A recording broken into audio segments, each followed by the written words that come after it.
La tadkhulul malaikatu baitan. Malaikat tidak akan pernah mau masuk ke satu rumah. La tadkhulul malaikatu baitan. Malaikat tidak pernah mau masuk ke satu rumah. Ingat betul ini ya.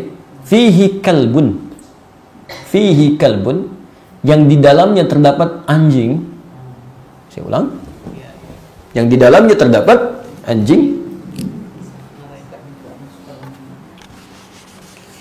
Au suratun tamathil. Ya. Au suratun tamathil. Jadi satu anjing. Yang kedua surah tamathil. Surah tamathil itu ada yang mengartikan patung, ada yang mengartikan gambar makhluk hidup gitu kan. Nanti kita lihat ya, kita lihat nanti. Ada kalimat anjing di sini. Hampir tidak ada perbedaan pendapat di kalangan ulama bahwa yang dimaksudkan ada kalimat fihi di dalamnya, di dalam. Jadi di satu rumah di dalamnya ada anjing. Ya, bukan yang dimaksudkan anjing penjaga gitu. Ya, bukan dalam konteks ini. Walaupun ulama memandang makruh keadaannya sekiranya tidak sangat dibutuhkan. Sekiranya jika sangat tidak dibutuhkan. Ya. Jadi di sini maksudnya ada kalimat fihi itu di dalam. Dia ada orang yang piara anjing atau anjing tanpa sengaja masuk ke dalam rumahnya. Karena ada riwayat nanti Jibril akan datang kepada Rasulullah, tapi kemudian dia tidak masuk, ditunggu oleh Nabi. Kenapa gitu kan? Ketika kemudian Nabi lihat ternyata ada anak anjing masuk ke sela-sela ranjangnya. Ya, kata Nabi, dari mana itu bisa masuk? Dia diketahui dikeluarkan. Ketika dikeluarkan baru malaikat turun. Dijangankan malaikat Mikail, malaikat Jibril pun tidak mau turun kepada Nabi saat itu karena di dalamnya ada anjing. Ya. Apa yang bermasalah dari anjing? Kata para ulama, lihat sini ya. Ini yang saya maksudkan penafsiran hadis. Pertama, ada yang mengartikan anjingnya sebagai hewan. Nah, kedua, ada yang lebih dalam lagi mengamatinya. Ya. Yang dimaksud dengan anjingnya yaitu najis yang melekat pada liurnya. Ya, najis yang melekat pada liurnya. Sesuatu yang kotor. Ya. Kenapa disebutkan dengan anjingnya dalam kalimat ini? Karena bahkan kita tidak bisa mengetahui kapan anjing menjilat tubuhnya. Sehingga liurnya menempel dalam tubuhnya. Kemudian dia duduk di kursi, duduk di tempat, masuk kemana-mana, jilat yang lain. Maka kotoran-kotoran ini menyebar, sehingga menjadikan malaikat tidak senang turun ke tempat yang kotor atau bahkan bernajis. Ya. Orang yang mengartikan anjing saja, maka dia akan membatasi yang penting gak ada anjing di rumah. Tapi orang yang mengartikan liur atau kotoran atau najisnya, dia memperluas. Malaikat pun tidak akan turun ke tempat yang tempat itu kotor sekalipun tidak ada anjingnya. Ya, jadi hati-hati Bu ya, hati-hati. Tempat-tempat kotor itu nggak mau malaikat turun. Itu tempatnya setan, tempat jin. Ya, tempat jin, tempat yang nggak pernah digunakan untuk berzikir, tempat yang kotor tidak pernah dibersihkan, itu yang turun paling jin. Makanya suasana ibu masuk ke rumah kosong yang tidak ada penghuni, suasana masih kotor dengan rumah bersih itu akan lain. Saat masukannya udah beda.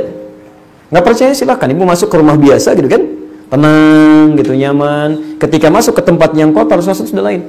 Sudah bau nggak enak, perasaan nggak tentram dan sebagainya. Jelas di sini? Baik, ini bagian yang pertama. Ya. Jadi ini malaikat tidak senang turun ke tempat-tempat demikian. Jadi kalau misalnya ibu ingin disinggahi malaikat tempat rumahnya, selain digunakan berzikir maka bersihkan, bersihkan gitu kan, dari yang kotor-kotor, dari yang tidak baik dan sebagainya. Ya. Yang kedua, gambar atau patung di sini. Ya. Di sini ulama ada khilaf, terbagi pada dua bagian. Khilafnya sangat ringan sekali. Ya. Yang pertama tadi yang tekstual, pokoknya gambar apapun, patung apapun nggak boleh gitu kan. Ini biasanya yang terlalu berhati-hati dia. Pokoknya setiap ada gambar, setiap ada apalagi patung macam-macam, maka itu berusaha untuk ditepikan, hilangkan. Ya. Yang kedua, menelusuri dulu maksud hadis ini kemana dengan membaca hadis-hadis yang lainnya. Ternyata ketika diperhatikan, ya, ibu di antara istri Nabi ada Sayyidah Aisyah. Ibu kenal? Kenal di mana? Luar biasa. Cuma di sini yang kenal Sayyidah Aisyah, ini tidak. Baik.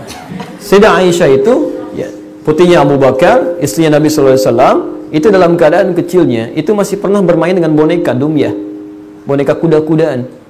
Oleh Nabi dibiarkan. Padahal kalau kita lihat konteksnya ke sini kan itu termasuk bagian dari yang dimaksudkan di sini gitu kan. Kalau lihat secara tekstualnya. Tapi nanti setelah berumah tangga, beliau pasang sesuatu, kata Nabi sobek itu, nggak usah ada di sini gitu kan. Jadi ada sesuatu yang diperkenankan, ada yang tidak. Ketika dilacak oleh para ulama, kapan Nabi memperkenankan, kapan tidak. ternyata umumnya yang dilarang dari benda-benda ini, patung ataupun gambar-gambar, itu adalah gambar-gambar dan patung yang mengesankan, ya, mengesankan. Satu, ada nilai pengkultusan, ya, atau secara langsung bertentangan dengan hukum Allah. Ada nilai-nilai kesyirikan misalnya di sini. Ya. Awas, hati-hati, ya. Atau minimal yang punya sifat makruh, membuat kita malas mengerjakan sesuatu. Ya. Misal, maaf ya, kalau orang tua mungkin masih bisa mencerna mana yang terbaik, mana yang harus dibuang. Tapi kadang anak-anak kan suka tempel macam-macam, gitu kan? Idolanya misalnya artis A, atau idolanya pemain sepak bola B, dan sebagainya, gitu kan? Begitu dia lihat itu jadi semangat, nah itu yang tidak boleh. Ya, jadi seakan-akan benda itu diposisikan memberikan inspirasi seperti benda hidup. Itu yang keliru. Ya, maka dari itu kemudian Nabi pernah melarang tato, ya, dan sampai hari ini larangan berlaku. Kemudian melarang gambar-gambar yang pada masa zaman jahiliyah, memang mereka ketika digambarkan suasana itu seakan-akan seperti mendapatkan kekuatan dari situ. Ya. Supaya lebih berani, gambar tato singa misalnya kan, Masya Allah singanya dari tato pakai singa, nggak begitu, ya. Kemudian dia tempelkan misalnya, sama aja nggak akan merubah sesuatu, ya. Supaya lebih tampil begini, gambarkan ini, gambarkan itu sangat dilarang. Ya, sangat dilarang. Sama dengan Anda panjang misalnya. Ya, ada foto fulan, foto tertentu, begitu dilihat, duh, bagus ya, seperti ngelihat kita, misal gitu kan. Nah, itu sesuatu yang sudah keliru. Ya. Apalagi kalau sudah sampai dikultuskan. Ya, dikultuskan saya kan, dengan foto tertentu, seakan-akan ibadah menghadap ke situ, macam-macam dan sebagainya, doanya mohonnya ke situ sehingga tidak nyambung gitu kan. Nah, ini hal-hal yang dilarang. Ya. Kalau sudah sampai ke sini, ini yang paling bahaya. Ini yang paling bahaya. Dan tidak ada bedanya dengan zaman jahiliyah saat patung-patung dikeluarkan. Ya. Jadi di sini ulama kemudian yang kedua berpendapat, kalau sekiranya ada gambar-gambar yang melahirkan manfaat yang memang dibutuhkan untuk masalah hidup manusia, itu ma'fu'anhu sifatnya, boleh digunakan. Ya, seperti misal saya beri gambaran, ini tegas ya, ulama di sini tegas sekali. Saya beri gambaran kayak anak-anak misalnya, atau fakultas kedokteran, atau di biologi yang menggunakan rangka misalnya untuk kepentingan penelitian, itu boleh. Sah hukumnya. Ya, tidak digunakan pada yang lain. Ya, ada rangka malam-malam dibawa ke rumah orang, disimpan di tengah-tengah, itu kan, diajak tahajud. Nah, itu salah. Ya. Tapi kalau dia simpan di lab untuk penelitian, untuk menerangkan nih alurnya ke sini, itu sah hukumnya. Boleh, nggak ada masalah. Ya. Atau juga misalnya gambar kita, foto yang ada di KTP, ada di mana, di paspor, gitu kan? Atau ingin mengenalkan kepada anak dan sebagainya, itu nggak ada masalah di situ. Atau kepentingan penyidikan, ya. Bagaimana gambaran orangnya? Pokoknya begitu, Pak. Tolong dilukiskan. Saya nggak bisa gambar, nggak boleh, haram hukumnya. Ya nggak akan ketahuan orangnya. Akan ketahuan, gitu kan? Ya. Jelas di sini ya? Baik, jadi hal-hal yang sifatnya darurat atau jadi kebutuhan maslahat kehidupan itu masih boleh digunakan sepanjang tidak bertentangan dengan hukum-hukum ini. Jelas saya kira, insya Allah.